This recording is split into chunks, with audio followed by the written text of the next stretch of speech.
Grow యాప్లో reports ఎలా download చేయాలంటే ఫస్ట్ గ్రో యాప్ ఓపెన్ చేసి ప్రొఫైల్ సెక్షన్లోకి వెళ్ళి ఇక్కడ కిందికి స్క్రోల్ చేస్తే లాస్ట్ ఆప్షన్ రిపోర్ట్స్ పైన క్లిక్ చేస్తే ఇక్కడ మనకు కొన్ని ఆప్షన్స్ కనిపిస్తున్నాయి. Profit and loss account, tax, P&L, holdings and transactions.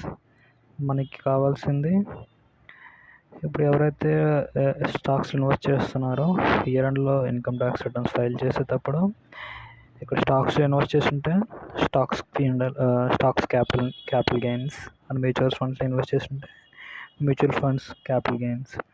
ఇవి డౌన్లోడ్ చేసి సో కరెంట్ ఇయర్ 24-25 కదా, ఇది సెలెక్ట్ చేసి అది డౌన్లోడ్ చేస్తే అది డౌన్లోడ్ అయిపోతుంది. సో సేమ్ అలాగనే మ్యూచువల్ ఫండ్ క్యాపిటల్ గెయిన్స్ ఇది కూడా సేమ్ అంతే. మీకు కావాల్సిన ఇయర్ సెలెక్ట్ చేసి డౌన్లోడ్ చేయడం. సో అట్లనే ELSSలో ఇన్వెస్ట్ చేస్తే దీన్ని డౌన్లోడ్ చేస్తే దీన్ని కూడా మీకు కావాల్సిన సెలెక్ట్ చేసి డౌన్లోడ్